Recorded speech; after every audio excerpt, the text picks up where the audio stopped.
Bismillahirrahmanirrahim. Adabus Salaat, lesson number 2. Discourse number 1. Chapter 1. Concerning etiquettes required in all states of Salat, as well as all ibadat and rituals. One of the esoteric etiquettes of the heart during one's ibadat, and one of the wayfarer's esoteric duties in one's path to the hereafter, is tawajjuh of the might of lordship and tawajjuh of the humility of servitude. Now, in the actual text, the English translation, it says paying attention to the might of lordship, izz rububiyyah, the might of lordship, and paying attention to the humility of servitude. Now, the Farsi word is tawajjuh, and it's an Arabic term, but it's a technical term in Irfan. It's not the normal paying attention that we consider. It's a bit more than that. Although that may be a degree of tawajjuh, it may involve in the beginning a kind of paying attention towards something, but this is a specific kind. It's a technical term in Irfan. It's the station of tawajjuh, the station of awareness. It's a particular form of awareness that we have to undergo. Now, one of the esoteric etiquettes of the heart during the ibadat, during salat, and in other rituals that one has to acquire, but especially so during salat, is that of tawajjuh, being aware of what? Now, this awareness is in relation to two things, and one is a manifestation of the other, which will come later on, but it's two things. One is izzul rububiyyah, being aware, fully aware, that you have to be aware, the rational you, the soul you, the spirit you, the heart you. There are different degrees of awareness here. The eye has many realms, from the body to the celestial. Each realm of the eye has to acquire this awareness. The more realms that become aware, the better the result will be. One has to be aware of the might of lordship, izz rububiyyah, and the humility of servitude, dhill ubudiyyah. That's the Farsi term, although they're both Arabic. Now, what does this mean? Here, I just want to go on the margin for a few minutes, just so that we understand, that we both speak on the same wavelength. We understand each other exactly what I'm trying to say, inshallah. In chapter 37, verse 180, Subhana Rabbika, immaculate is your Lord, then Rabbil Izzah, the Lord of might, Amma Yasifun, of whatever they describe to him. Allah is immaculate is your Lord, Subhana Rabbik. He's free from whatever you describe him as. This Lord, your Lord, Rabbil Izzah, the Lord of might, you can't describe him. Immaculate is he from whatever you see in relation to him. So being Aziz, therefore he can't be described. Now, Allama Tabatabai, before I mention something about Allama Tabatabai, let me just explain what Izzah means. What does being Aziz mean literally here? Allah, one of his attributes is his Aziz. Being Aziz, having Izzah, means or indicates an absolute loftiness, an absolute exaltedness, because he's not in anyone's reach. He's lofty, he's exalted from being within anyone's reach. No one can dominate over him. Therefore he is Aziz. He's almighty, if you like. He's not within anyone's domination. No one can be free from Allah's governance and control. Allah is Aziz. So no place, no person, no thing is free of Allah. No one is Allah free. After all, He is Huwal Awwalu wal Akhiru wal Dahiru wal Batin. Remember the clothes shop example. He's the first, He's the last, He's the outer, He's the inner. He's Aziz. No one can be free from Him. He's lofty, He's exalted to a degree that no one can dominate over Him. He's everywhere. Now Allah Tabai, He relates this verse, He says, in order to understand it, it's referring to the same principle that a few verses back we covered in Al-Mizan, he says. And he's referring to chapter 37, verses 159 to 160, where Allah says, Subhanallah amma yasifun. Immaculate is Allah. In verse 180 it said, Immaculate is your Lord. But there it said, Rabbil Izza amma yasifun, the Lord of might, of whatever they describe Him. Here it says, Subhanallah, immaculate is Allah, amma yasifun. The same phrase is used. Allah is immaculate of whatever they describe Him as. He can't be described. But here, with this verse, in 159 and 160, in these verses, it explains and delineates the verse that I started off with, verse 180 of chapter number 37.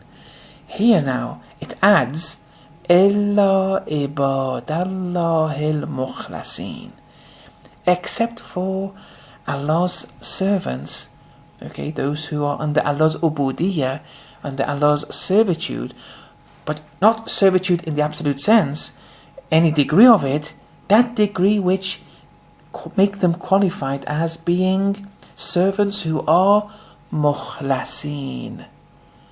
Now this is very important now. And we ended off with this concept of mukhlas at the end of the first lecture last week. If you become mukhlas, now you can describe Allah subhanahu wa ta'ala. Maybe not in His entirety, well, most certainly not. But you've connected to the ocean, albeit a drop in the ocean. You've acquired access to the essence of Allah. Here, you're a mukhlas now. Once you become a mukhlas, now you can describe Him, because you're in unity with the real thing. Before becoming a mukhlas, okay, you weren't in unity with awareness. Otherwise, everyone is in unity with Allah. Everyone, every being, every existent is in unity with Allah. But we're not aware of being in unity with Allah. That's the important point. That awareness, that tawajjuh. You see, now things are becoming more clear, inshallah. Once you become a mukhlas, that tawajjuh has reached a high level. That you're in unity with Allah now. Now you can describe the Rabbul Izzah, the Lord of Might. Now you can describe Allah because you're in unity with Him, you're seeing the real thing. It's not a rational Allah anymore. It's much more deeper. It's not a philosophical Allah. It's not an imagined Allah. These are all different degrees of the eye in understanding Allah. But now the eye has reached that new high degree. With this degree, one has become mukhlas. Being a mukhlas, now you can describe the Rabbul Izzah. Now you can describe Allah. Now in chapter 439, Innal Izzata Lillah Jami'a. Izzah, might, is Allah's, all of it. But there we said, Illa ibadallahil mukhlasin. But we said the mukhlasin also can acquire unity with that izzah, with that might of the Lordship. Izzah rububiyyah. In chapter 63 verse 8, وَلِلَّهِ الْإِزَّةُ. Izzah, all of it is Allah's. Al-Izzatu. All of it. Lillah, it's Allah's. But here in chapter 69 verse 8, وَلِرَسُولِهِ وَلِلْمُؤْمِنِينَ.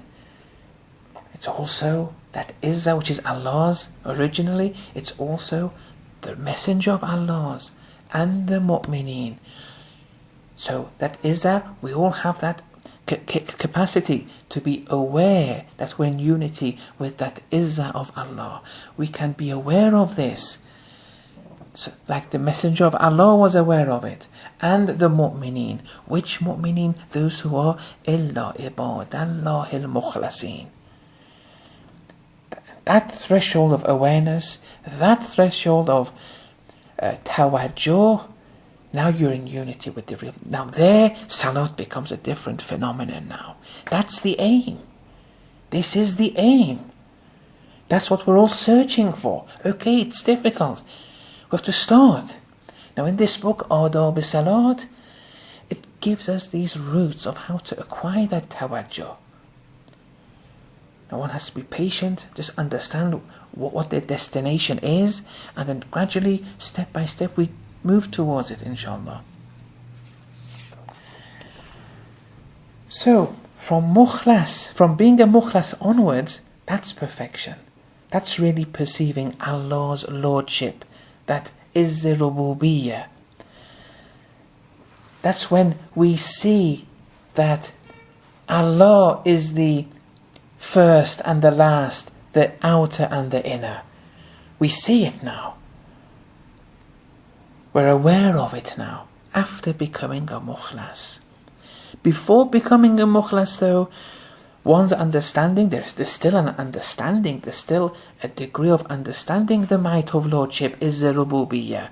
But that understanding is deficient, but it's still okay. We have to grow step after step. It's not an all or, nothing rule here. We have to grow. Then the next thing that we have to pay attention to, according to Imam, which is one of the esoteric duties of the salik, the traveller to Allah subhanahu wa ta'ala, is dhil ubudiyyah, the humility of servitude. The fact that I am a nothing. I am nothingness. My essence is defined as being nothing. Now this has to be explained. What does this mean? Ya ayyuhal insan, chapter 35, verse 15. Antum, O mankind, antum al-fuqara. You, the essence of what you are, is defined as being al-fuqara. You are nothingness. Man, if you're a man, your definition as a man, as a human, is nothingness. But it's a nothingness that ilallah. Al-fuqara ilallah. It's a nothingness that is moving towards Allah. Now this is the aim. Moving towards Allah. We want to acquire higher and higher ranks before Allah. This moving to Allah isn't a physical movement. Allah isn't in a certain place that we're moving towards Him. Okay, these are all ranks rather than physical places. Iman involves degrees of ranks of the soul, degrees of the soul that we want to acquire. ظاهرك للفناء باطنك أنا, Allah says. Your outside is to perish. Your inside, your batin is me. That's the ultimate destination that we want to become aware of. Ya ayyuhal insan, antum al-fuqara ilallah. Without this clause, ilallah, it wouldn't be as meaningful. This ilallah explains the nature, explains our essence of being nothing. It's a key. This being nothing and paying attention to it, being aware of this nothingness, which I'll speak about in a minute, that's a key to getting to Allah. Wallahu, the verse continues, Huwal Ghaniyul Hamid, and Allah Huwa, he is all sufficient or self-sufficient. He is all praiseworthy. Hamid, he is all praiseworthy. One has to understand what Alhamdulillah means. All praises all praises are his. And then once you understand that all praises are his in the way it should be understood, then you say Rabbil Alameen. Then you get to the Izz Rububiyyah. Alhamdulillah. Now you say Rabbil Alameen. You understand this Hamid nature of Allah. Then you get to his Rububiyyah. Then you get to his Lordship. He is Hamid. Now how do you want to get to his Hamid? Ya ayyuhal insan, antumul fuqara ilallah.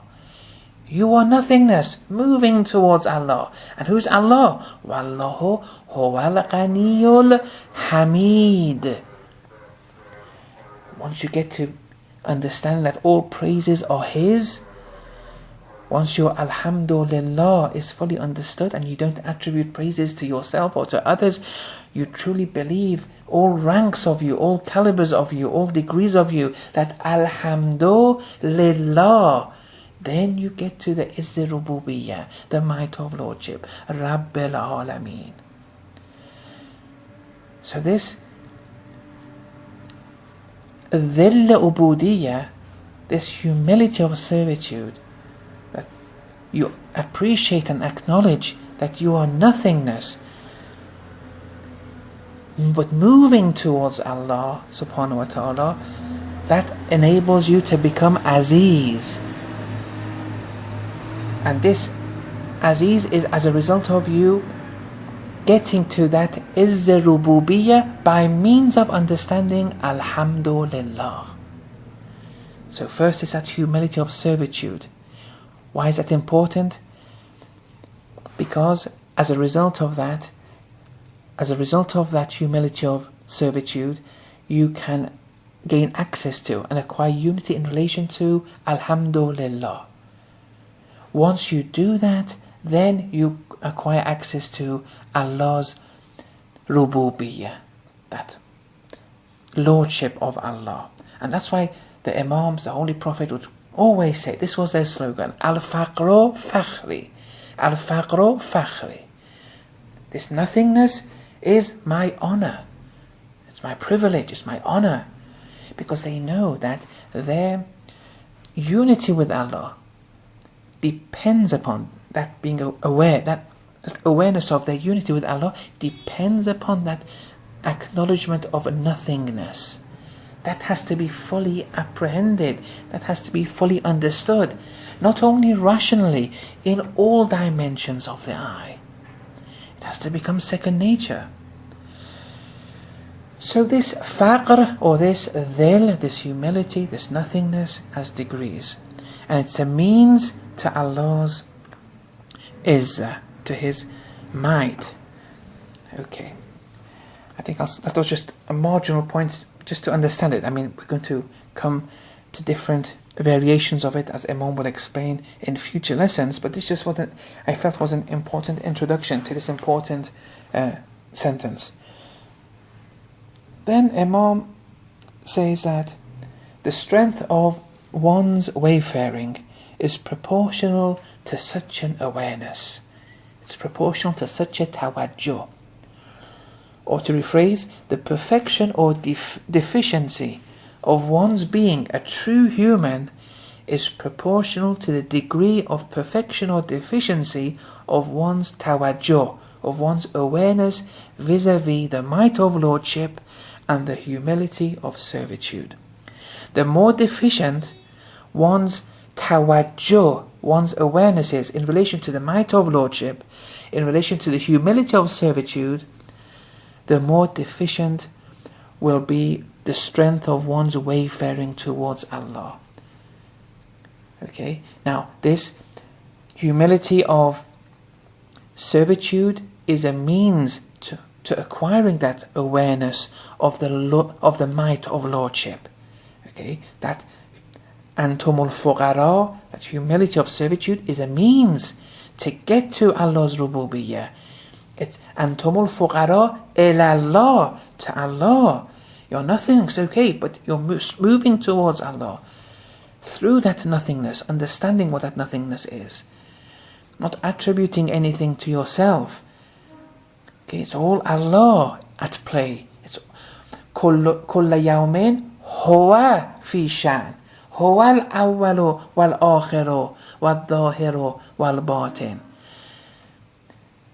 But the more perfect one's tawajjuh and awareness is to the might of Lordship, the more perfect one's nothingness is in relation to servitude, then the more perfect one's strength will be in one's wayfaring towards Allah subhanahu wa ta'ala. Imam continues, the more one is predominated by egoism and egocentrism in niyyah and ananiyyah. In niyyah is egoism, ananiyyah is egocentrism. The more one is predominated by egoism and egocentrism, the more one shall be distanced from human perfection, and the more one shall be covered away from the station of the Lord's proximity. Now this is important now. We have to eliminate all traces of egoism and egocentrism. Now, egoism is being self-conceited. That's self-conceitedness. I am better than him. Or I am, one suffers from arrogance, ujub. It's all a feeling of being superior and needless of everyone, for example. Arrogance is one of the main side effects of someone who suffers from egoism. Egocentrism is slightly different. That's a kind of self-centeredness now, or selfishness. Diseases, spiritual diseases that emanate from egocentrism, okay, because you want everyone around you, or all things, to be centered around you now. If it's not, then it'll lead to your jealousy, to you holding grudges, to you, these different spiritual diseases as a result of people's activities or others' activities not being centered around what you want.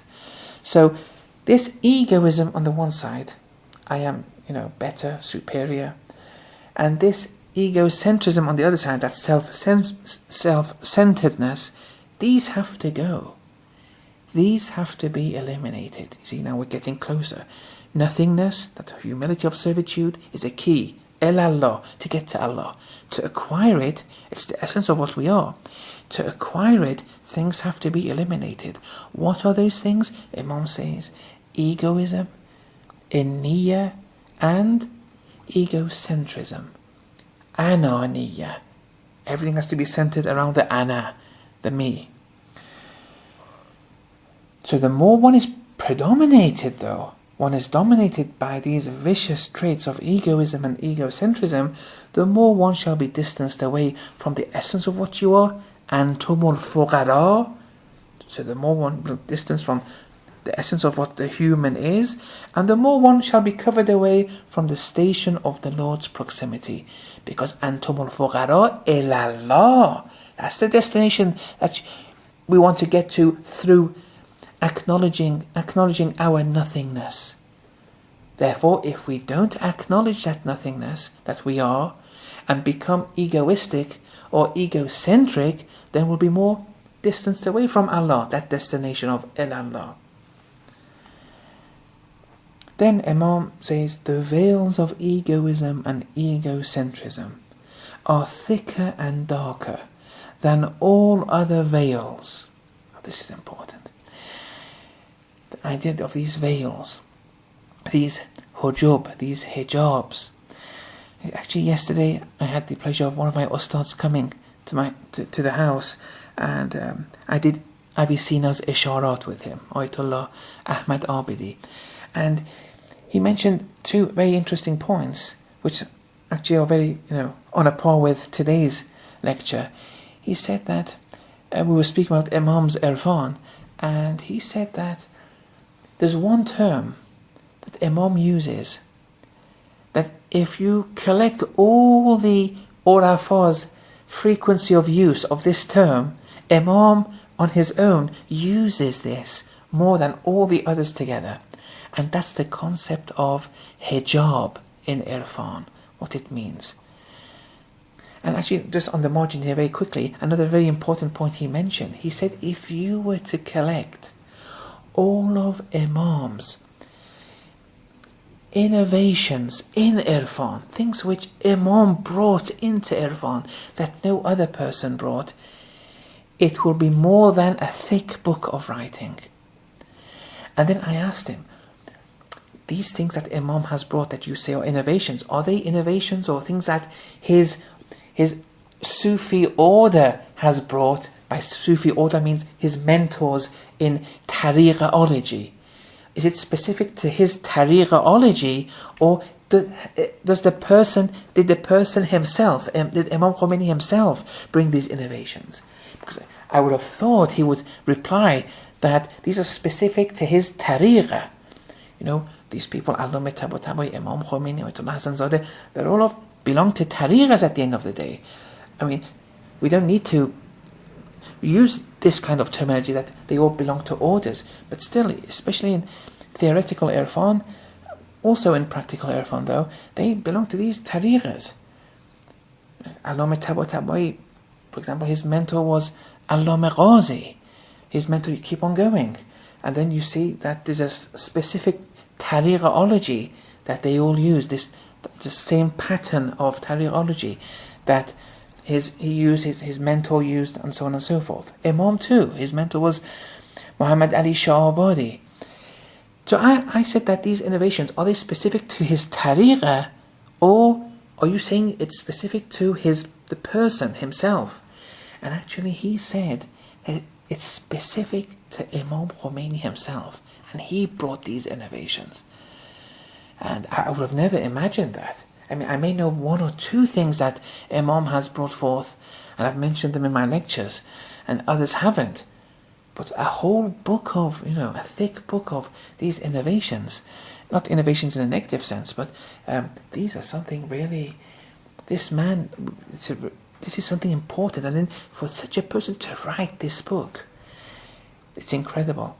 And one other point which I didn't know, one of Imam Khomeini's most deepest books is Misbah al-Hidayah. It's all about Walaya and Tawheed. It's one of the most deepest books that exists in Irfan today. It's in Arabic. And I've seen one or two paragraphs here and there often, but it's a bit beyond my capacity. He was speaking about this book, and then I asked him, all this was happening yesterday, so I just wanted to share some of these conversations with you, because I know most of you are very interested in all this. And he said that, I asked him, when did Imam write this book? And he said in his 20s. It was written after his commentary of Du'ay Sahar. He wrote this book. He was around 27 at that time. So this is really an opportunity, a divine opportunity before all of us, that we're sharing our thoughts on this book. Okay. Now, where were we? Yes, sorry about that. Anyway, the veils of egoism and egocentrism, Imam writes, are thicker and darker than all other veils to the truth. Breaking this veil is the preliminary measure to the elimination of all veils. Moreover, burning through this veil is the key to the keys of the seen and unseen realms, as well as the gateway to the gates of ascension to perfection and spirituality. So the veils of egoism and egocentrism in Niyyah and Ananiya, these have to be broken. When Imam says these veils are thicker, he means they're the most difficult to pierce through. They're the most difficult to eliminate. When he says they're darker than all other veils, he means these are the most contaminating of veils upon the soul. you be egoistic, you be egocentric. These vicious attributes are attributes which will pollute you more than any other thing. Okay, just polluting yourself, polluting the soul, creating your own hell, moment after moment. And then he says, breaking this veil is the preliminary measure to the elimination of all veils. You succeed in breaking this veil of egoism and egocentrism, you'll succeed in breaking all other veils. This is the root of all veils to be broken. Moreover, he says that if you burn through this veil, if you pierce through it and eliminate it, it will be the key to the keys of the seen and unseen realms of unseen realms. Well, here one may ask, why should it be a key to the keys of the seen realms? Okay, the unseen realms, that may be understood. It's a key for you to enter heaven right now in this world, for you to be in the presence of these unseen realms, for you to have acquired, for you to have that, for you to have ascended these realms right now in this world, for you to experience heaven in this world, realms which are unseen to most people. But why? What does it mean to say that piercing through the veils of egoism and egocentrism? Why should this be a key to the seen realms of existence? Because with the seen realms of existence, well, we're seeing everything. What's the problem there? The problem is فَأَيْنَمَا تُوَلُّوا فَثَمَّ وَجْهُ اللَّهِ. Whichever way you turn, chapter 215, there's the essence of Allah. There's the face of Allah. Do we see that? Or when we see the sun, the moon, the person, the food, the teacher, and so on and so forth, do we see Allah? Do we see that unity when we're drowned in this world of plurality? Most of us are drowned in all these different multiplicities. We don't see that unity in the realm of multiplicity. But there are some people who see Allah whenever they see anything. See, these are realms that one has to undergo. The key, though, is to eliminate the traces of egoism and egocentrism. Okay. As long as one is seeing oneself and attributes imagined perfection, beauty, and other attributes to oneself, one will be veiled and abandoned from absolute beauty and pure perfection, which is Allah subhanahu wa ta'ala. That's the destination. Pure beauty, pure perfection, absolute perfection. Perfection in all dimensions. But if you're seeing yourself, okay, if you're attributing this perfection which you imagine, attributing to yourself, if you attribute beauty, if you attribute other attributes to yourself and say, I am this, I did this, others should do this for me, as long as you're still in that dimension of things, you're going to be veiled. Because you're predominated over these egoistic and egocentric forces. And you're going to be abandoned. You're going to be distanced away from that absolute perfection. The ego has to go. Then Imam says, the first prerequisite to journeying to Allah, El-Allah, is exiting this station. Okay? The first prerequisite, Imam is saying. You have to exit the station of egoism and egocentrism. Now, one shouldn't be, in despair here and say, well, that's impossible for me, and so on and so forth. To the degree that you do exit, to that degree you will ascend. It's not an all or nothing rule here. But the thing is, you have to be constantly aware that this is a prerequisite. This is one of the most important, if not the most important means to your mi'raj, to your ascension. So Imam says the first prerequisite to journeying to Allah is exiting this station. Moreover, because if you don't exit it, how will you appreciate that you are أنتم الفقراء. You'll never get to ilallah if you don't sort out this first part of that you are faqir. You are all faqr, nothingness. If you don't get, how do you get to that? By eliminating all traces of the ego. Otherwise, if you don't, and if you're still drowned in your ego, that destination, ilallah, you won't reach it. The destination will be something else. Moreover, Imam writes, the criterion, and now this is an incredible aid that Imam is giving us here, especially today when we have so many pseudo-arifs all over the world. Moreover, the criterion in differentiating between haqqi disciplines, true disciplines, true ascetic practices of riyada and so on and so forth, the criterion differentiating between these true disciplines and batil, false, invalid disciplines is this element of exiting this station being of egoism and egocentrism. If you want to discern, if you want to differentiate that whether X person with Y powers and Z claims, okay, if you want to see if these practices of this person with all these claims and different powers even that they may, express and disclose, if you want to differentiate whether or not this is haqq or batil, you have to see whether this person has exited the station of egoism and egocentrism.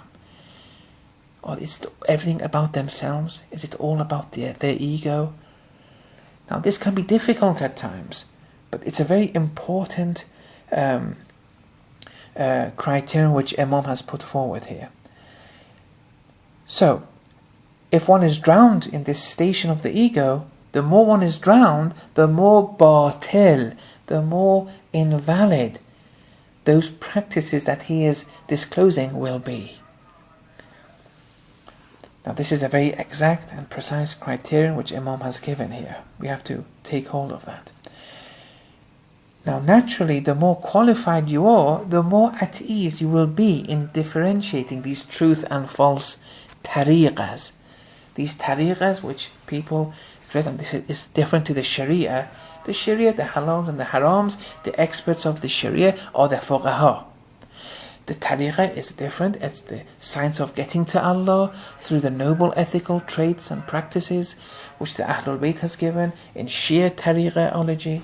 Here we see that the urafa, the experts are the urafa, not necessarily the fuqaha, although there may be some people who are faqih and arif. It's possible. Now tariqah has its own principles. It's different to fiqh. But if you see in a tariqah someone going against the Sharia, that's a sign of egoism. It's a sign of egocentrism. That's why some people say you have to be almost a mujtahid. It's attributed to Ughaya Qazi, who was Allama Tabatabayi's mentor, that he said you have to be a mujtahid before you enter the higher advanced realms of irfan. Although I'm not sure whether this is 100% or not, because he had himself 2 or 3 students who were not mujtahids, and therefore whether this is accurate or not. But the point is, if you are strong in fiqh, in the Sharia, knowing your halals and harams, it will be easier for you to differentiate between false and true disciplines, ascetic or disciplines in tariqas, different tariqas. But here Imam is saying that's one thing, but Imam is saying try and differentiate for yourself that with this X person, when you're with him, when you speak with him, his books, his students, and so on and so forth, what do you get out of it? Do you see that it's all about him? Do you see them being drowned in egoism? Now this can be difficult. It's a good criterion which Imam has shown us to differentiate between haqq and batil in relation to these different tariqas, in relation to these different sayr suluk patterns that we see from different sources. But it can be difficult. The more knowledgeable you are, the more easier you can differentiate it. But for some people it may be easy. For some people, after a few sessions with someone, they come back and say, look, all this person was speaking about was himself. It was all the ego. There was no Allah. He was always saying, I did this, I did that. I'm better than him. I won't go and see him. They should come and see me. All these different things. If you really think about it, you can make a list for yourselves. You can evaluate people in this way. Okay. So, here, and different stories of the Ahlul Bayt, we see that there may be many people, in these stories we come across different people who were mushrik, okay? They were mushrik, but they were showing these powers. Powers of the unseen, powers of the occult realm, and they were disclosing it before the Imam. Just because someone has these powers, it doesn't mean anything. You have to see, one of the criteria Imam says is that have they exited the realm of egoism and egocentrism. That's important. And then once you do that, to many of these mushriks, those people who don't even believe in Tawheed, you see that, actually no, they're still in their ego. And actually in one of the stories, I don't know the whole story off by heart unfortunately, where one of the mushriks came to Imam Sadiq explaining and disclosing his powers, and then Imam Sadiq said that, because the person said, I've acquired all these powers because whatever my soul wants, I go against it. The Imam Sadiq said, well, become a Muslim, and spoke about Islam to him. He had to now break his ego now, because his ego was used to a path which he had concocted for himself. There was no Allah there. Now to become a Muslim, he had to break his ego. He had to eliminate his ego. That ego had led to him even to acquire a lot of powers, but they weren't divine in origin.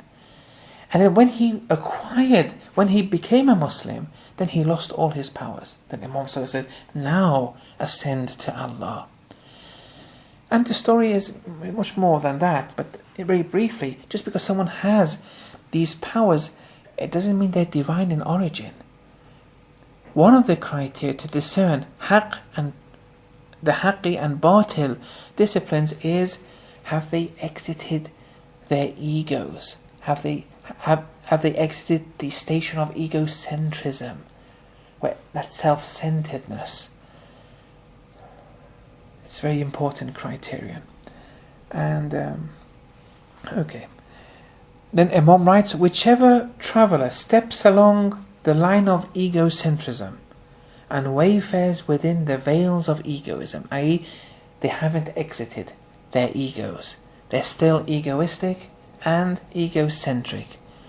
So whichever traveller steps along the line of egocentrism and wayfares within the veils of egoism, their disciplines are batil. They're void. And their wayfaring is not ilallah. Their wayfaring is not, to Allah. Antumul fuqara ilallah. You have to be faqr. Al-faqru fakhri. You have to be faqr. You have to be nothingness before getting to Allah. They weren't. They were still drowned in their egos. They thought, I am this, I am that. But such people's disciplines will be batil, and their suluk is not ilallah, but rather ilan-nafs. They keep on travelling deeper and deeper towards their ego. As the poem goes, and we have traditions which buttress this poem by Rumi, who says, the mother of idols is the idol of yourself. That's the mother of idols. Okay.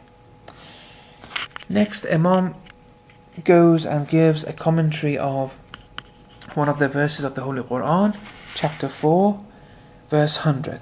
وَمَنْ يَخْرُجْ مِنْ بَيْتِهِ مُهَاجِرًا إِلَى اللَّهِ ثُمَّ يُدْرِكْهُ الْمَوْتِ فَقَدْ وَقَعَ أَجْرُهُ عَلَى اللَّهِ. Whoever exits from one's house, وَمَنْ يَخْرُجْ مِنْ بَيْتِهِ, whilst emigrating towards Allah and His Messenger. مهاجرا إلى الله ورسوله. I think I missed that out when I first read the Arabic. ثم يدركه الموت, then is overtaken by death. فقد وقع أجره على الله. Upon Allah will be their reward. Now, Imam gives an esoteric commentary of this verse to prove the previous point of that exiting the egoism stage of oneself and the egocentrism stage is a prerequisite to mi'raj, to spirituality, to becoming closer to Allah subhanahu wa ta'ala. So immigration here is of two types. There's the external, superficial type, where one leaves one's external home, either to Mecca, to the shrines of the Ahlul Bayt, for example, or to an abode where Islam is being practiced, where the Sharia is being practiced, the law is the law of the Sharia, or you're even exiting one's external house to do something Allahfully, doing something which is for Allah's sake, anything.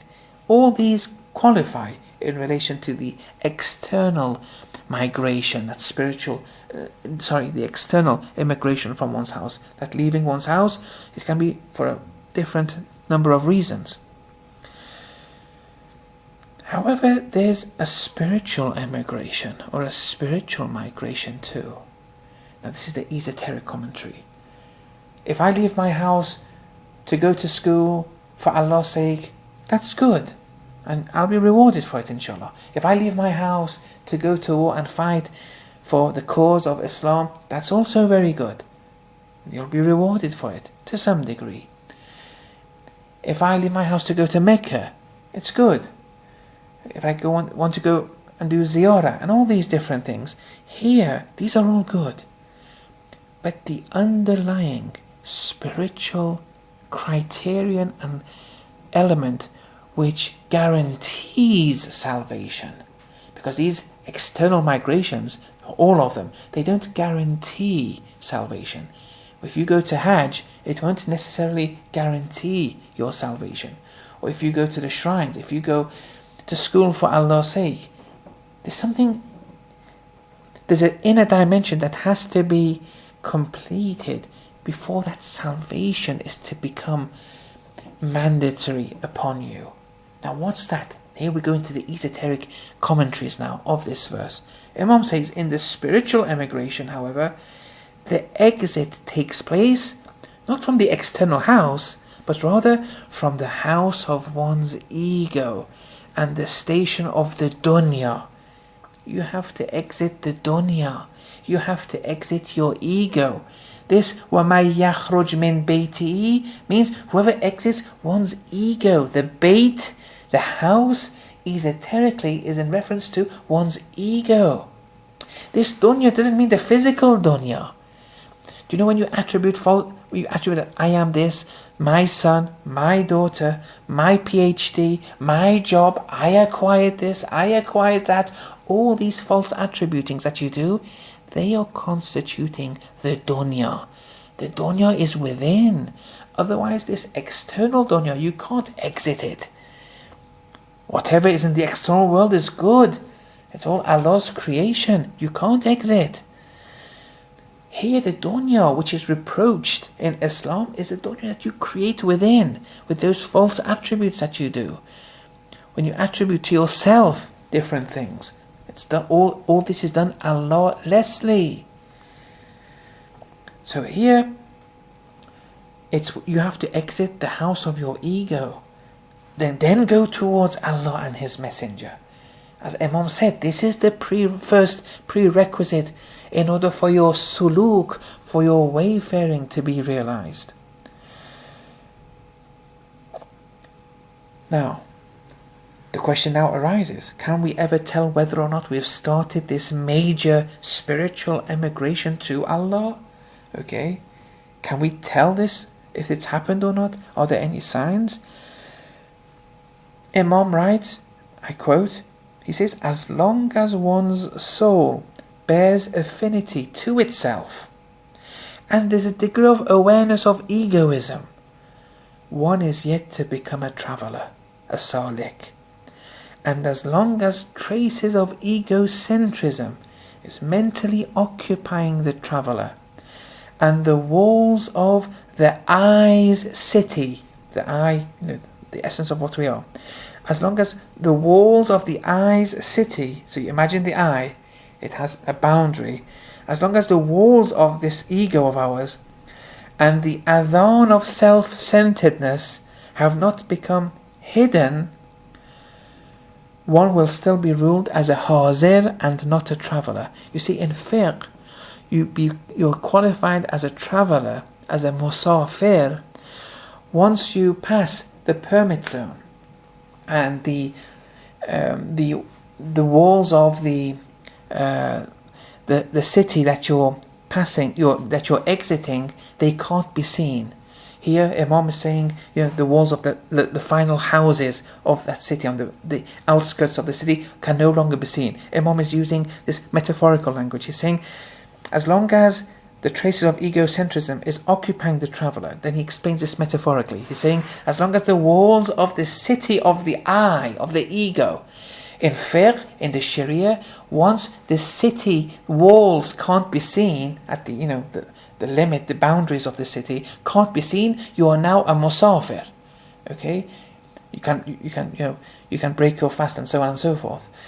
And your salat will become 2 units of salat for the Zuhr and Asr prayers and the Isha prayers. Here, as long as the walls of the I's city have not become hidden, okay, you're still hazir. You're someone living in your abode. You're not a musafir.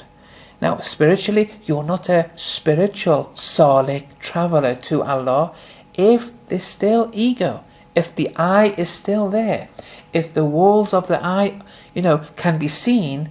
You haven't started your travelling yet, because the first prerequisite was to eliminate the ego. But the walls of your I can still be seen. It's not hidden. So you're not a spiritual traveller yet.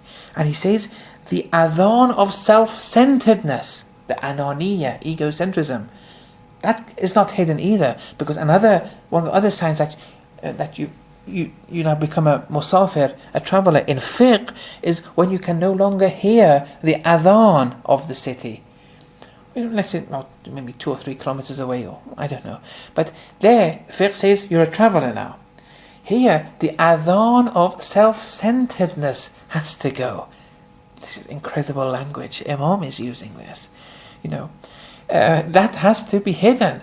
As long as you still hear the self-centeredness within you, well, you're not a spiritual traveller yet. That has to be hidden. Egoism and egocentrism have to be hidden. Once they're eliminated, now you start your travelling. And unless they're eliminated, you wouldn't, strictly speaking, be a spiritual traveller to Allah subhanahu wa ta'ala. Then Imam brings a hadith. Now we're approaching the 1 hour mark, and I have, I think, another half an hour at least to go. With your permission, I think if we can just go, if I give the lecture, even if it takes 2 hours, and then when you listen to it, brothers and sisters, then you can, you don't have to listen to the whole 2 hours all in one go. You can listen to it in parts. However, if you feel it's better to pace it out, and for next week I can, to continue with this, I can do that too. The more feedback you give, then the more I can, prepare on a par with the feedback I receive from you. But this time, inshallah, I'll just try and finish it off, inshallah. Then Imam Sadiq alayhi salam has a tradition. Imam wants to go through this tradition as, a backup to everything that has been said for now. The tradition is this, that Imam Sadiq alayhi salam has said, Al-ubudiyya jawharatun kunhuha ar-rububiyya. Look at this. Remember the first phrase that Imam said? That one of the esoteric etiquettes of the heart, one of the wayfarer's esoteric duties, is that tawajjuh, that awareness of what? 2 things he said. Izzu Rububiyyah and Dhillul Ubudiyyah. Rububiyyah and Ubudiyyah. Now look at this tradition. It says Al-Ubudiyyah, servitude. Jawharatun is a gem. Kunhuha, its inner dimension, its inside, the inside of this Ubudiyyah. Ar-Rububiyyah is lordship. Servitude is a gem whose inside is lordship. Now what does this mean? Servitude is a gem whose inner dimension is rububiyyah, is lordship. One is a manifestation of the other. One is haqiqah. One is a manifestation of this haqiqah. One is a means to getting to this haqiqah. Then the tradition continues. So al-ubudiyyah jawharatun kunhuha ar-rububiyyah fama fuqida min al-ubudiyyah, whatever has been lost in servitude, wujida fi rububiyyah, will be found in lordship. Don't forget, tawajjuh of the might of lordship and the humility of servitude. That's a prerequisite for the traveller. It's something that we have to acquire. Here, servitude is a gem whose inside is lordship. Whatever has been lost in servitude will be found in lordship. Imam gives a commentary on this. Very delicate clause in a minute. But then the tradition continues. وَمَا خَفِيَ مِنَ الرُّبُوبِيَّةِ أُصِيبَ فِي الْعُبُودِيَّةِ, and whatever is hidden in relation to rububiyyah, in relation to lordship, will be encountered in servitude, will be found in ubudiyyah. Now these are very delicate phrases in this one tradition. It speaks loads. Now Imam very briefly goes very delicately into the commentary of this.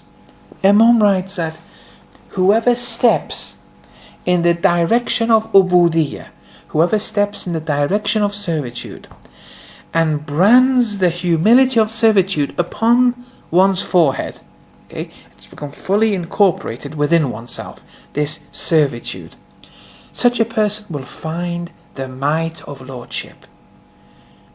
As the tradition says, فَمَا فُقِدَ مِنَ الْعُبُودِيَّةِ وُجِدَ فِي الرُّبُوبِيَّةِ. That which is lost in servitude will be found.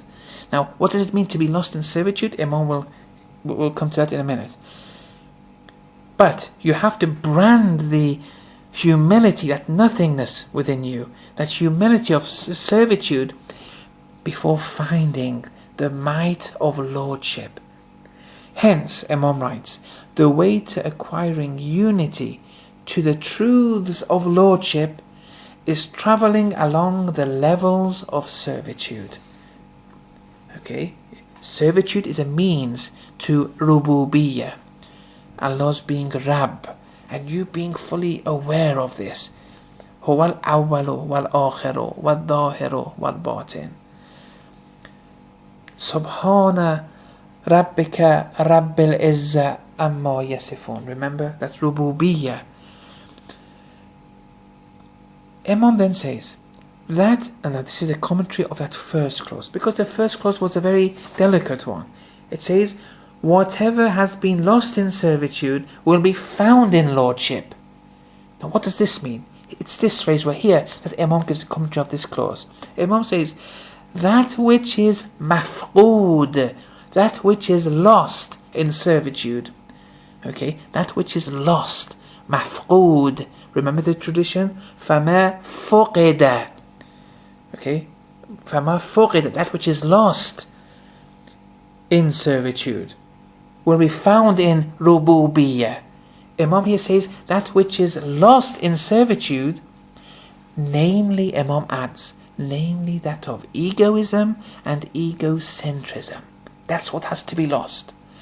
So what Imam writes, that which is lost in servitude, namely that of egoism and egocentrism, will be found under the shadow of the Lordship's assistance. until one reaches a rank whereby Almighty Allah becomes one's hearing, one's seeing, one's hands, one's feet, and so on and so forth. You see, now everything begins to fall into shape. فَمَا فُقِدَ مِنَ الْعُبُودِيَّةِ وُجِدَ فِي الرُّبُوبِيَّةِ. Whatever is lost, whatever has been lost in servitude, in relation to your ego, in the path of servitude, whatever has been lost in relation to your egocentrism, in the path of servitude, وُجِدَ فِي الرُّبُوبِيَّةِ, will be found in Rububiyyah, Allah's Lordship. Allah will be Rabb now. Allah will cherish, nurture you. It's all Allah now working through you, because now you've destroyed the you of you. You've destroyed the ego. You're not egocentric anymore. You're not egoistical anymore. It's now Allah. Now you're reflecting all Allah as a result of eliminating all the traces of your egoism, of your egocentrism. Now you've allowed Allah to manifest within you. Now Allah becomes your hands, your feet, your seeing, your hearing. The aim is to destroy, lose all traces of the ego. How? In your servitude, in your ubudiyyah. One has to be abid. One has to abide by the Sharia completely, abide by the tariqah in order to become a true abid. Then you lose all traces of the ego and that egocentrism, and then Allah will manifest through you. However, Imam continues, and then I just add the last phrase therefore becomes also meaningful when it says وَمَا خَفِيَ مِنَ الرُّبُوبِيَّةِ أُصِيبَ فِي الْعُبُودِيَّةِ. It's just rephrasing the first clause in another way. That which is hidden of Allah's Lordship, okay, how do we encounter it? أُصِيبَ فِي الْعُبُودِيَّةِ. It has to be encountered, or it will be encountered in servitude. If you want Allah's rububiyyah, if you want to manifest through you, then it has to be done through servitude. Now, Imam then continues and says, on abandoning those actions emanating from one's personal desire, by wholly submitting one's existence to Allah, the truth, and thus leaving the house to its owner, and becoming annihilated in the might of Lordship, the owner of the house will take control of all affairs. Hence, one's actions will be divine actions. One's eyes become divine, and one sees with the eyes of truth. One's ears become divine, and one hears with the ears of truth. This is just metaphorical language now, Imam, just describing the reality of the previous paragraph in a bit of with a figure of speech. So he's saying, if you abandon your actions that emanate from your own desire, things because you want to do, not because Allah wants them to be done. And how do you do this? By wholly submitting one's existence to Allah. He is the master, I am the slave. He is everything, I am nothing. Antumul fuqara ilallah. And as a result of doing this, submitting yourself, wholly before Allah, you leave the house, which means your existence, you leave the house to its owner. You leave the I to Allah. You leave your existence to Allah. And since you've now eliminated all traces of egoism within you, you're becoming fani, annihilated now, in Allah's rububiyyah. And here, the owner of the house, Allah, will take control of all affairs. You've allowed Him now to manifest His attributes within you. You can't do that yourself. Spiritual suicide isn't possible. You can't kill the I, because we have something known in philosophy as hubb dhati. We have an intrinsic love of the I. We can never kill it. It's impossible. But what we can do, we can prepare the preliminary stages. And how do we do that? We destroy, or rather eliminate, all traces of the ego. And when we do that, now Allah comes into the picture and manifests His attributes through us. He becomes our seeing, our hearing, our feet, our hands, and so on and so forth. We've reached the threshold of annihilation, of becoming a mukhlas, allowing Allah now to become the owner of the house, so to speak. Okay. However, to whatever extent the lordship of one's self, now what does this mean?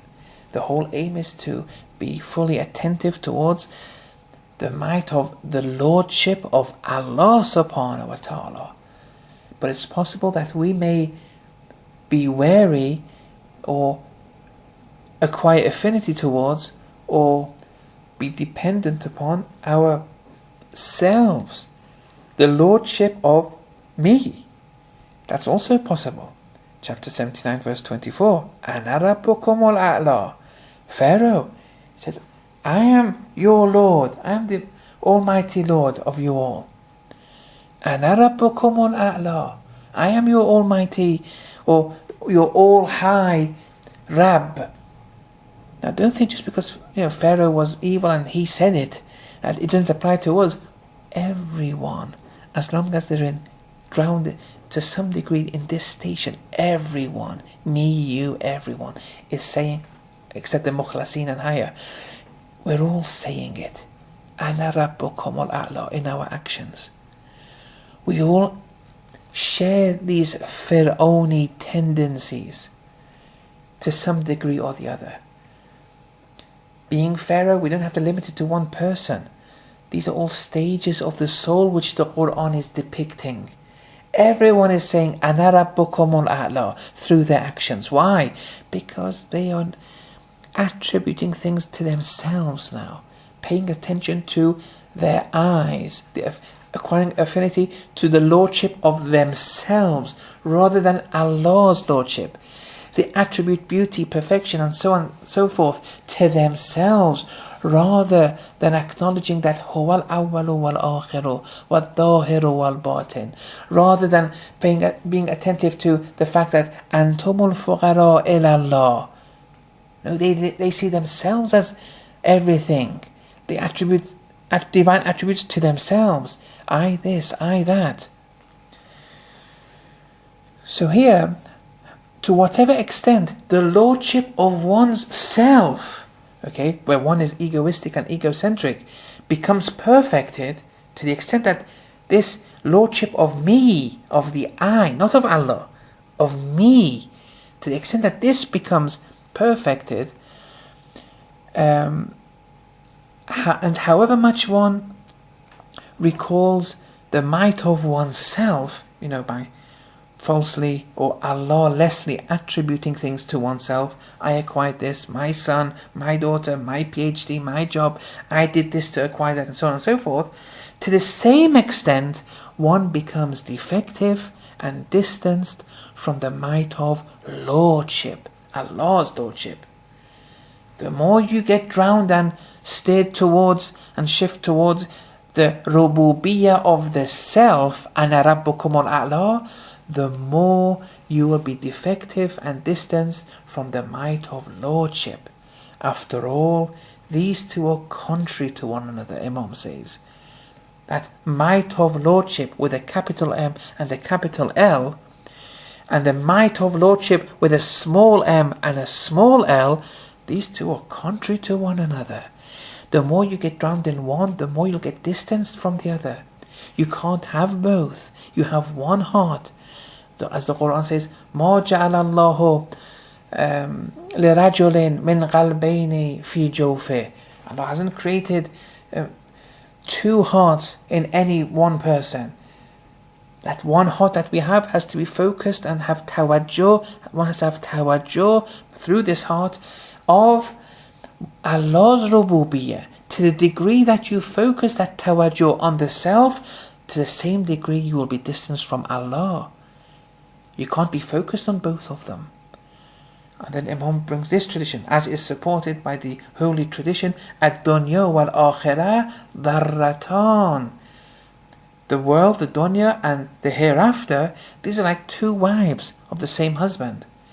Where if a husband has two wives, for example, it's a theoretical example, if he shares love towards one of the wives, then he will show less, to the same extent, he'll show less love to the other wife. You can't love two wives the same exactly. The more one is attentive to one of them, one at the same time simultaneously becomes detached from the other. This is the same. The more you become attracted to the I, to the ana, the more egoistic, the more egocentric you become, the more you will be distanced and detached from the might of Allah's rububiyyah. Now you're diverted from Allah's rububiyyah, Allah's lordship, by means of focusing and becoming attentive to your own rububiyyah. Ana rabbukumul a'la. And that's one other point which Imam mentions here. I mean, there are many things one can add here on the margin about Fir'aun, about his spiritual status quo, what happened to him, the lessons to take. It's just that I don't want to divert too much from the main text. My main purpose here is not to just speak about anything. I want to really stick to the text and be as loyal as possible to what Imam is saying here. Hence, Imam continues, the absorption into the might of lordship and one's humility in servitude is essential. The stronger this becomes, the more spiritual one's ibadat become. Moreover, the spirit of one's ibadat rises to high levels to such an extent that maybe with the assistance of Allah's help and that of His perfected disciples, the Imams, one may acquire unity with the truth and the inner reality of servitude, catching a glimpse of the secrets of ibadat and the secrets of salat.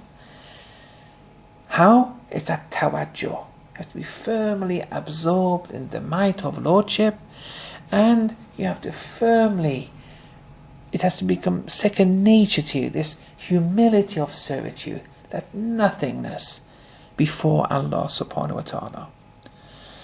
You do this with Allah's help and the help of Allah's disciples, such as the Imams, the Prophet and the Imams. Here the concept of shafa'ah, for example, is being alluded to. And just on the side here, shafa'ah, this going through the Imams, it's only it's a rational thing to do. Because they're in unity with awareness. The Imams are in unity with Allah, with the real thing. If we were in unity with Allah, with the real thing, then with awareness, we wouldn't need to do shafa'at anymore. There would be no need if we were in unity with Allah. The fact that we need to go through people who are in unity with Allah, the reason we do that is because we're not in unity with Allah subhanahu wa ta'ala. And therefore we go through people who are. They can help us. This is a rational concept. The Allah that we worship isn't the real thing. People say, well, why can't we go to Allah Himself? Why do we need the Imams? Well, that's the whole thing. Who you're worshipping at present isn't the real thing. It's still okay, but it's a rational Allah. It's something that you've created, imagined. At best, it's a philosophical Allah. But still, it's not the real thing. If it was the real thing, you would never sin. You can't sin anymore. It can't be the real thing. Therefore, the concept of shafa, it's a rational thing. That we want to go through people who have acquired unity with the real thing. Okay? And that's why we have that. So, with tawajjuh, with that attention towards the Lord's might of lordship, and that humility of servitude, maybe with Allah's help, and the help of Allah's disciples, we can reach to such a level that the inner realities of ibadat become opened up to us. Then Imam continues. He says, in all the ibadat, these two ranks, i.e. that of the might of lordship, which is the inner truth, haqiqah, and that of the humility of servitude, which is an outer manifestation, raqiqah, these two ranks are secretive and mysterious. Okay, so the essence, the essential thing is that haqiqah, the might of lordship. This humility of servitude is a means to that haqiqah. It's an outer manifestation of that haqiqah. Okay, so it's the same reality, but different dimensions. Imam says that these two ranks, though, are secretive and mysterious. And this is especially so in Salat, Imam says, which this Salat bears a position of comprehensiveness, and its status is on a par with the perfect human being, and on a par with the greatest name, Ismul A'zam, and rather is itself the Ismul A'zam. It is the greatest name, Salat. Here Imam is saying Salat is like the perfect human being, the Ma'soom. The Ma'soom is a manifestation of all divine attributes of Allah. The Salat too is a means. It's a means to Mi'raj. It's a means to Allama al-Asma'a Allama al-Adama al-Asma'a kullaha. It's a means to becoming a manifestation of all of Allah's names and attributes. This Salat is a means to that.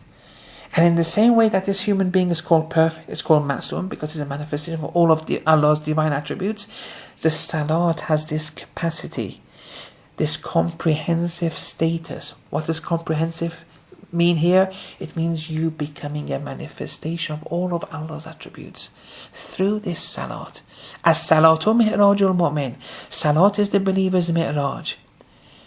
And then it says it's on a par with the greatest name, Ismul A'zam. What is the Ismul A'zam? And Imam says the Salat is the Ismul A'zam. Now this Ismul A'zam, or the greatest name when you translate it literally, isn't necessarily just a term or a literal word. It's a state of the spirit. It's a state that your spirit has to acquire. That's the Ismul A'zam. It's a state of the soul. It's a state that when you've perfected these two ranks, you become the Ismul A'zam. The Salat is a means in your becoming Ismul A'zam, in acquiring this state.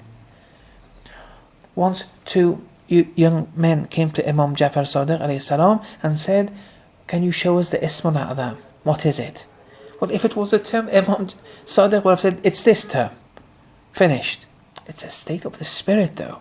Then Imam Sadiq did something incredible according to these traditions. Now you don't do this at home. Imam Sadiq did this for a specific reason. He wanted them to teach those around a certain point. He told his disciples to put these two under water.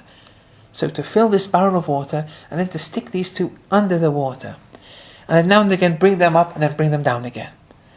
And then the disciples, listened to what the Imam had to say, and these people were drowning. Now when they were drowning, they came to that feeling of nothingness, that no one can help us. There's no one who can help us but Allah's Lordship. You see, that servitude, ubudiyya, is a means to servitude, Allah's Lordship. There's a raqiqah, it's a means to that haqiqah. So when people see that there's no one to help, there's no one else anymore, they've lost hope in absolutely everything but Allah, that state, if that becomes firmly incorporated with one, not just momentarily, that state to acquire is the Ismul A'zam. And that's something which Salat does. And if you acquire it through Salat though, it's much better than acquiring it if the plane is about to crash or if you're about to drown in the ocean or so on and so forth. If you acquire it with awareness, under your own free will, through Salat, that's the Ismul A'zam. That's your potential. You can be Ismul A'zam. And then Imam says that the secrets of this are considered in the esoteric meanings of the qunut which is mustahab, and in the wajib sajdas that we have in Salat. But we will cover these secrets and why these actions, these external actions, refer to those secrets of lordship and ubudiyah, in what way they refer to those secrets. We'll come inshallah later when we speak about qunut and the wajib sajdas of the Salat. Then Imam concludes the chapter with some of his ma'arif. He says, it must be acknowledged that absolute servitude is the highest level of perfection and the most elevated station of being human, and this has not been allocated to anyone save the most perfect of Allah's creation, Muhammad sallallahu alaihi wasallam, bil asala. Now this is something which, maybe this is one of the things which Imam has introduced that others before him haven't. Maybe, I don't know, but here, Imam first says that this absolute servitude, ubudiyah, if it's done in absolute terms, it's the highest level of perfection. It's the most elevated station a human can acquire. And no one has acquired it, no one, except our Holy Prophet. Bil asala, directly and originally, not through anyone save Allah. Our Holy Prophet acquired absolute servitude, the highest rank of faith. He acquired bil asala, by himself through Allah, not through any other person. And other perfected disciples, so Imam saying that this absolute servitude, which is the highest rank, our Prophet acquired it bil asala, directly, not through anyone else, and other perfected kumal disciples, they also acquired this rank, but bit taba'iyyah, through the Prophet. They didn't acquire this directly through Allah. The Imams and other, the mukhlasin, the kumal, those who reach this level, they acquired it bit taba'iyyah, not bil asala. Bit taba'iyyah means indirectly. Who did they acquire it? If it wasn't through Allah and it was done indirectly, how did they reach it? Through the Holy Prophet they acquired it. قُلْ إِن كُنْتُمْ تُحِبُّونَ اللَّهَ فَاتَّبِعُونِي يُحْبِبْكُمُ اللَّهُ فَاتَّبِعُونِي, then follow me. Only the Prophet, directly and originally, acquired this status through Allah, by Allah, and not through anyone else. Everyone else acquired this status through the Holy Prophet. This is what Imam is saying. Everyone, indirectly, with one step, 2 steps, or however number of intermediary steps there are, but ultimately everyone can acquire this highest stage of stages through the Prophet. Okay? It has to be done through the Prophet. And others fall short in servitude, and their ibadat and servitude are weak. I mean, servitude, there are different degrees to it. This was just the highest rank, that absolute servitude. It's open to me and you through the Prophet. But there are lower ranks of servitude, that's also through the Prophet, but it's not complete. But the Prophet was the highest creation of Allah subhanahu wa ta'ala. There's no one second to the Prophet. When we say that infallibles are Nurun Wahid, one light, they may be one light, of course. Why do you stop there? Put all the prophets, all the believers, they're all one light. But this one light has different shades to it.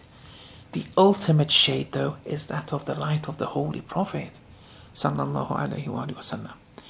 It's that. He acquired this status through Allah, by Allah. Bil asala, not bil taba'iyyah, not through anyone else. And everyone else who wants to reach this highest stage, it has to be done through the Holy Prophet. Fattabi'uni, follow me. Yuhbibkum Allah, then Allah will love you. If Allah loves you, then the eye will be destroyed. all egoism will go, all egocentrism will go. Then you'll be annihilated now, you're mukhlas now, you're fani now. Now Allah can manifest His attributes through you. But fattabi'uni. And alhamdulillah, yesterday was the holy birthday of our Imam. So congratulations to all brothers and sisters there, but make the use of, be proud of your Prophet. Show some zeal towards your Prophet. Fattabi'uni, follow me. I am the model. Ash-shari'atu aqwali, the Sharia of my words, follow it. What tariqatu af'ali, the tariqah of my actions, the noble ethical traits, follow it. What haqiqatu ahwali, the haqiqah of my states, me seeing Allah, hearing Allah, this, that, and that, follow it. You can do that through me. Fattabi'uni. And then Imam says that it's only via treading along servitude, along ubudiyya, that one may acquire, or rather one may attain to a true mi'raj, a true ascension. And that's why we read, Imam says in chapter 17 verse 1, Subhanalladhi asra bi'abdihi. Immaculate is He, immaculate is Allah, who ascended His servant, who carried His servant. Now some people get drowned in the literal sense of, the literal terminology of the verse. Bi'abdihi, they say this bi'abdihi, His servant, means it has to be someone physical. I don't want to deny that, but something much more important is at stake here. And they're limiting everything to the physical realm. Subhanalladhi asra bi'abdihi. Imam says in this verse, it says, immaculate is He who carried His servant. Then Imam says it was a combination of treading along the path of servitude and the attraction of rububiyyah that led to the Holy Prophet's ascension of proximity and unity. See, you be a true abd, you be a servant of Allah, you will be ascended. Here in this verse, it's giving the secrets of ascension. What is it? You have to be an abd.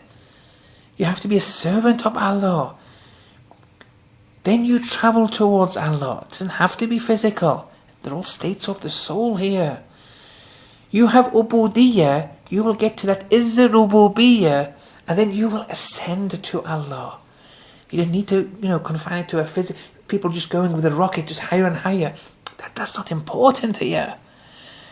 Just traveling with a rocket higher and higher, just going to the galaxies, even if you go, of what benefit is that? Many people are traveling to the moon and higher places. Are they all spiritual people? Sometimes we get, bogged down with the literal dimension and we lose the main message here. Ubudiyyah is the key to the mi'raj. As-salatu mi'rajul mu'min. We want to get to Allah subhanahu wa ta'ala. Then Imam ends by writing, in quotes, and in tashahhud, in the tashahhud of Salat, which represents the traveller's return from absolute fana, annihilation, that results in one's sajda. In sajda, we undergo absolute annihilation, fana, if we understand the terms and practice and incorporate it within ourselves. And then after coming out of sajda, we then enter the state of tashahhud. And the Imam says, in tashahhud, here too, one observes the attention towards servitude preceding that of messengership. وَأَشْهَدُ أَنَّ مُحَمَّدًا عَبْدُهُ وَرَسُولُهُ. You have to be an abd of Allah before being a messenger of Allah. So Imam says here too, one observes the attention made towards servitude, abduhu, preceding that of messenger, of risala, rasuluhu. Maybe, Imam adds, this is indicating the fact that the station of messengership, the station of risala, is an outcome of the substance of servitude, ubudiyyah. Allahu Akbar. See, the very delicate terminology here. It's a key, it's a code, it's a secret. Ubudiyyah is the key. Now, how does this apply to us today? Which component of Risala is applicable for us today? Which component of Risala is attainable to us today? Via servitude.